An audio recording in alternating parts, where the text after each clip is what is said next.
La verdad del Evangelio ha sido marginada. Cuando menos acordamos, empezamos a vivir para nuestra gloria, no para la de Él. En el libro de Génesis capítulo 1, versículo 1 en adelante, dice lo siguiente: en el principio creó Dios los cielos y la tierra estaba desordenada y vacía, y las tinieblas estaban sobre la faz del abismo, y el Espíritu de Dios se movía sobre la faz de las aguas. Y dijo Dios: sea la luz, y fue la luz. Hermoso texto, mis queridos amigos y amigas. La Biblia empieza diciendo que el Supremo Creador lo hizo todo al hablar. Génesis capítulo 1, versículo 1 en adelante revela el poder de Dios. Juan capítulo 1, versículo 1 en adelante nos habla de que Jesús estaba ahí presente, dándole vida a todo, a través de la palabra, el verbo. Cuando Dios dijo sea la luz, ahí estaba Jesús. Juan capítulo 1, versículo 1 dice: en el principio era el verbo, logos, y el verbo era con Dios, y el verbo era Dios. Este era en el principio con Dios. Y esto es maravilloso. Todas las cosas por Él fueron hechas, y sin Él nada de lo que ha sido hecho fue hecho. En Él estaba la vida, y la vida era la luz de los hombres. Jesús, el eterno Dios. Mis queridos amigos y amigas, hace 2000 años vino Jesús a esta tierra. Te preguntarás, ¿para qué vino Jesús? ¿Para qué Dios se humanizó? ¿Para qué se encarnó el eterno Dios? ¿Era necesario que se hiciera hombre Dios? Sí, era necesario y urgente. La palabra de nuestro Dios nos dice que Dios creó al hombre, a imagen y semejanza lo hizo. Y en el capítulo 3 de Génesis dice que el hombre y la mujer desobedecieron a Dios. Comieron de aquel fruto, de aquel árbol que Dios les había ordenado que no comieran. Y el hombre, al desobedecer a Dios, se separó de Dios. Fue expulsado del huerto del Edén. Lo triste es, mis amigos y amigas, que el hombre nunca quiso volver. Cuando Adán salió del huerto, jamás buscó el camino para volver a su Creador. El texto de Isaías capítulo 53 dice que nosotros nos hemos descarriado como ovejas, cada quien se fue por su camino. Las ovejas tienen una cualidad que no tienen la capacidad para regresar al redil. Necesitan un pastor. Y la metáfora que hace la comparación, que los seres humanos somos como ovejas descarriadas. Pero para eso vino Jesús. Él es el buen pastor, y Juan dice que el buen pastor su vida da por sus ovejas. Juan capítulo 10, versículo 27, hablando de Jesús, dice: mis ovejas oyen mi voz, y yo las conozco, y me siguen, y yo les doy vida eterna, y no perecerán jamás. Querido amigo y amiga, probablemente usted sea una de esas ovejas por las cuales Cristo Jesús vino a morir en la cruz del Calvario. Y hoy aquí me ha puesto a mí para recordarte. Y lo entiendo bien claro. A veces me preguntan por qué no predico en inglés. Y yo les digo con humildad, con dolor en mi corazón: yo he sido enviado a predicarle a los latinos. Yo he sido enviado, he sido traído. Hace 15 años Dios me trajo de Nueva York para venir a predicarles a ustedes.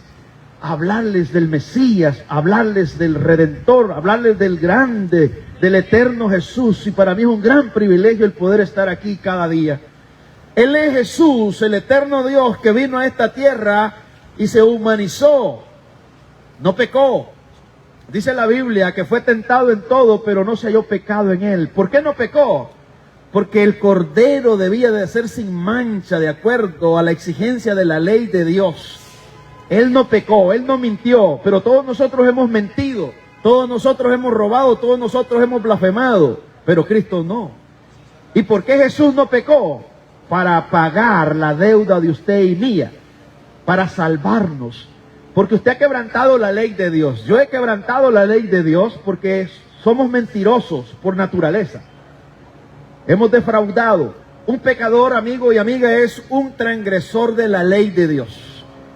Una metáfora que te puede servir para entender lo que es un pecador es un delincuente convicto que ha quebrantado las leyes civiles, ha robado, ha matado, ha violado y ha hecho un montón de atrocidades. Y la policía lo está buscando para leerle los cargos y para llevarlo ante el juez para juzgarlo. Un pecador es una persona transgresor de la ley de Dios y Dios lo está buscando. Pero aquí está la buena noticia, que te está buscando, amiga y amigo, para darte una salida en primer lugar. Ahora, si tú no te arrepientes de tus pecados, estás sentenciado a ir al infierno eterno porque has quebrantado la ley de Dios. La buena noticia es que Cristo Jesús vino para que usted pueda ser salvo de la condena eterna. El que cree en el Hijo, dice la Biblia, tiene vida, pero el que rehúsa creer en el Hijo no verá la vida, sino que la ira de Dios está sobre él. Querido amigo y amiga, la ira de Dios es el enojo de Dios por el pecado. Dios está irado contra el incrédulo todos los días. Pero Cristo Jesús en la cruz del Calvario apaciguó la ira de Dios.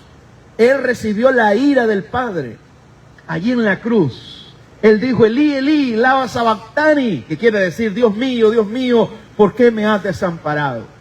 Allí Cristo en la cruz recibió la furia, el enojo por nuestros pecados. Allí fue demolido por nuestras rebeliones, como dice Isaías 53. Amiga y amigo, alguien ya pagó tu deuda. Él lo dice en Juan capítulo 19, versículo 30. Y después dice que hubo tomado el vino, el vinagre, dice Jesús, consumado es. Tetelestai, está pagada la deuda que nadie puede pagar. Mis queridos amigos y amigas, ven a Cristo, arrepiéntate de tus pecados para que escapes de la condena eterna. Solo en Jesús hay salvación. Solo en Cristo encontramos reconciliación. Él mismo lo dice en Marcos capítulo 1, versículo 15. El tiempo se ha cumplido y el reino de Dios se ha acercado. Arrepentidos y creed en el Evangelio. Es el llamado que hace Jesús a que nos arrepintamos, que nos volvamos de los placeres en obediencia al Supremo Dios y pongamos nuestra fe solo en Jesús para el perdón de nuestros pecados. La obra de Cristo, la muerte de Cristo, mis estimados amigos y amigas, es suficiente, porque Él vivió una vida sin pecado, intachable, y fue a la cruz a pagar, a ofrecer la ofrenda por los pecados de nosotros.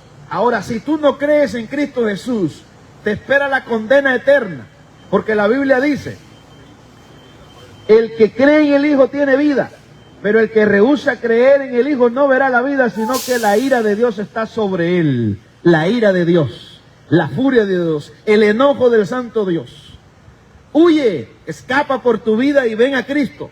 Mira lo que dice 1 Timoteo capítulo 1, versículo 15.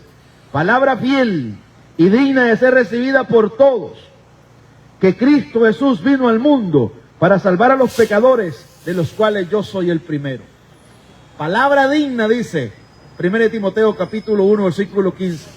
Digna, es merecedora esta palabra, que la recibamos, que Cristo Jesús vino al mundo para salvar a pecadores, de los cuales yo soy el primero.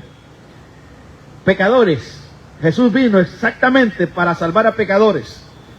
En Lucas capítulo 5, versículo 31 y 32, Jesús dice, yo no he venido a llamar a justos, yo no he venido a llamar a personas que se creen buenas, yo he venido a llamar a pecadores al arrepentimiento. Si tú, amiga y amigo, reconoces que eres un pecador, calificas para el reino de Jesús. Si tú te consideras buena persona, entonces no podrás entrar al reino de Cristo, porque el reino de Cristo lo constituyen pecadores arrepentidos de sus pecados. Todos somos pecadores. La palabra de nuestro Dios nos dice, por cuanto todos pecaron y están destituidos de la gloria de Dios. ¿Qué significa ser un pecador? De acuerdo a las Sagradas Escrituras, un pecador es alguien que no se ajusta a la norma de Dios. a la ley moral de Dios. Nos quedamos cortos de la gloria de Dios. Un pecador, estimado amigo y amiga, es un transgresor de la ley de Dios. La verdad del Evangelio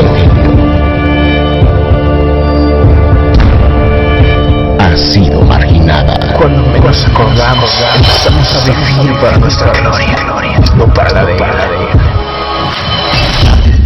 El momento ha llegado.